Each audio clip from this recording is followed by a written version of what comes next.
अच्छी लड़ाई हम लोग लड़ रहे हैं, लेकिन इस कॉन्स्टिट्यूंसी का ओखला और जामिया नगर का एक खास वजूद है। और ये वजूद क्या है कि पूरी दुनिया पहचानती है, सिर्फ इसलिए नहीं कि आपने यहाँ पर एक मशक्क़त की थी, मेहनत की थी और आपने मुँह तोड़ जवाब देने की बात की थी। NRC और CAA में आपने मुँह तोड़ जवाब देने की बात की थी और पूरी दुनिया ने इसको देखा था।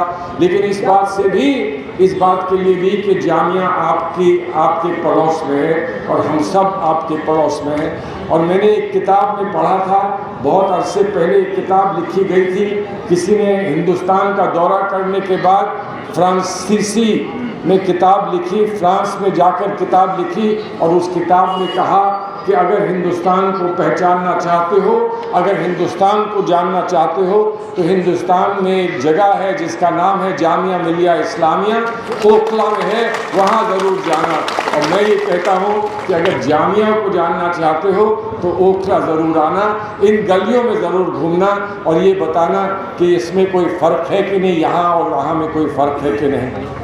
देखिए सच्ची बात है, ये लड़ाई उस बात की है जिस बात से हमारा वजूद कायम है, जिस बात को हम मानते हैं कि जिसने हमको पहचान दी है, जिसने हमें तहजीब दी है, जिसने हमें तमद्दुन दिया है और जिसका नाम लेकर हम दुनिया में कहीं भी जाकर कह सकते हैं कि हम कहाँ से आए हैं, जमुना के किनारे से आए हैं, हम ओखला से आए हैं, हम जामिया नगर से आए हैं, ये हम कह सकते हैं। और ये लड़ाई आपको लड़नी है। आपके सीवर की, पानी की, बिजली की, आपकी यहाँ की शिकायतों की, अस्पताल की, स्कूल की, वो शिकायतें दूर हो जाएंगी।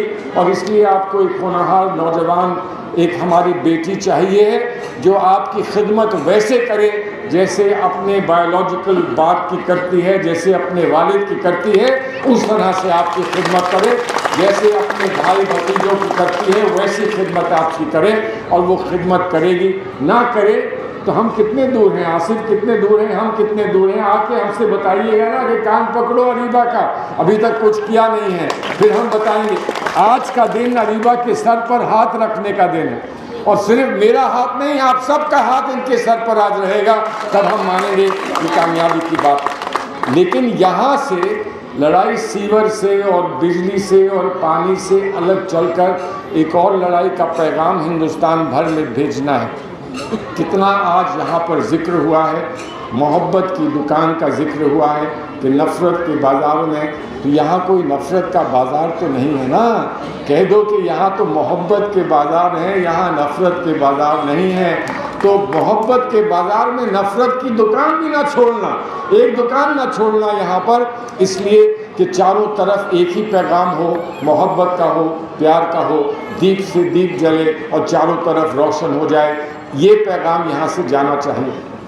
और जो पैगाम यहाँ से मोहब्बत का जाएगा और जो यहाँ से मशक्क़त का यहाँ से पैगाम जाएगा, जो इंसानी हमदर्दी का यहाँ से पैगाम जाएगा, यकीन मानिए पूरे हिंदुस्तान में वो पैगाम पहुँचेगा और जगह जगह पर हिंदुस्तान में उसका इस्तकबाल होगा। और यही इस्तकबाल होगा कि कितना बड़ा काम किया है दिल्ली में 1857 के बाद। अगर किसी ने खड़े होकर, सच्ची बात है तो मैं ये कहता कि ये तो रानी झांसी है आपकी, ये तो आपकी रानी झांसी है। और रानी झांसी की लड़ाई जब होती है तो उसके सामने कोई रुक नहीं पाता। और ये लड़ाई किस बात की है? ये लड़ाई इस बात की है कि गंगा और जमुना, गंगा जमुना तहजीब को हम किस तरह से जोड़ सकते हैं। और यकीन मानिए ये सिर्फ मुसलमानों की लड़ाई नहीं है, ये आपके हिंदू बिरादरान की भी उतनी ही लड़ाई है जितने मुसलमान की लड़ाई।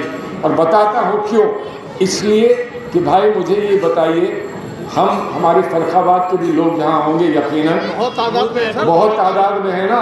तो फर्रुखाबाद में हमारी गंगा माँ बहती हैं, गंगा के किनारे खड़े होकर देखो कितने ही हिंदू साथी हमारे जाकर सुबह स्नान करते हैं।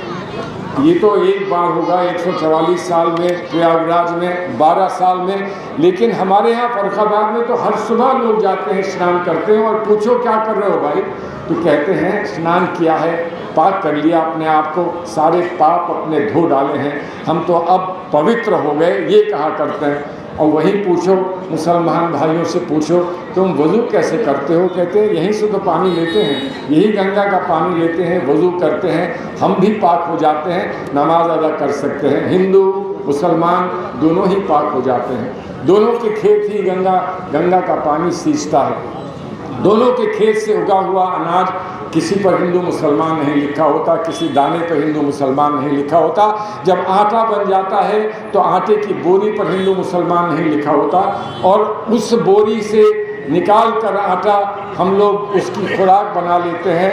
हम जब उसकी खुराक बना के खा लेते हैं तो सिपाही के रगों में जो खून दौड़ता है उस खून पर भी हिंदू मुसलमान नहीं लिखा होता, हिंदुस्तान का खून लिखा हुआ होता है। और जब बर्फीली चट्टानों पर गिर कर वो वंदे मातरम कहता है तो लोग यही कहते हैं कि देखो एक शहीद का खून है, ये हिंदुस्तान का खून है, ये मेरी गंगा का सींचा हुआ खून है, और वो हमारा हिंदू और मुसलमान की दोस्ती का खून है। कहते हैं कि नहीं कहते हैं? फिर देखिए आपसे एक बात पूछे, हमारे हिंदू और मुसलमानों के घरों में जाकर पूछिए, ज़रा पूछिए, हमारे अरीबा के घर में जाइए और पूछिए कि ये बताओ, पहले हिंदू के घर चलते हैं, हिंदू के घर चलकर पूछें कि ये बताओ, अगर तुम्हें दुनिया में कहीं पर स्वर्ग की तलाश है तो कहाँ मिलेगा स्वर्ग? बताओ, कोई हिंदू हो तो बता दो कि कहाँ पे मिलेगा स्वर्ग। माँ हमेशा जवाब ये देगी, मेरे चरणों की धूल माथे पे लगा लो तुम्हें स्वर्ग मिल जाएगा, यही कहा जाएगा ना। और फिर चलो अपने मुसलमान भाई के घर चलो और पूछो, अम्मा ये तो बताओ, हिंदू के यहाँ तो स्वर्ग मिल गया, तुम्हारे यहाँ स्वर्ग कहाँ मिलेगा? तो ये कहेगा, बेटा मेरे कहते हैं, मुझे बड़े बूढ़ों ने बताया है कि मेरे पाँव के तलवे की धूल जो है वहीं पर जन्नत मिल जाएगी, अगर ढूंढ लो। तो माँ और बेटी से बढ़कर जन्नत दूर नहीं है। आपको जन्नत चाहिए, स्वर्ग चाहिए तो माँ और बेटी, ये हिंदुस्तान की तहजीब है, जहाँ जन्नत भी मिल जाती है, जहाँ स्वर्ग भी मिल जाता है। और इस सब को पाने के लिए करना क्या है? बड़ा आसान काम है, बहुत आसान काम है। हाथ को लेना है, ये हाथ लेना है, वो हाथ है जो जब ऐसे बढ़ता है दुआ का हाथ बन जाता है। जब आगे बढ़ के आपका हाथ थामता है तो ये शफकत का हाथ बन जाता है, और जब ये बंद हो जाए तो मुट्ठी का हाथ बन जाता है, ये मजबूत हाथ बन जाया करता है ना, ऐसा हाथ है। और आज वही हाथ लेकर हमारी बेटी आई है और क्या कह रही हैं? आपसे कह ये रही हैं कि देखो ज़रा अपने हाथ को, किस्मत की लकीरें हैं कि नहीं। हम तो 8 तारीख को चाह रहे हैं कि एक किस्मत की लकीर तुमको और दिख जाए, अरीबा के नाम की किस्मत की तुमको एक लकीर और दिख जाए। और एक बात बताएं आपको, किसी को नहीं मालूम है ये बात, हम जब जाते हैं वोट करने, पोलिंग बूथ की तरफ जाते हैं तो हमको ये बात बता दी जाती है कि अपना सिंबल लेकर मत जाना।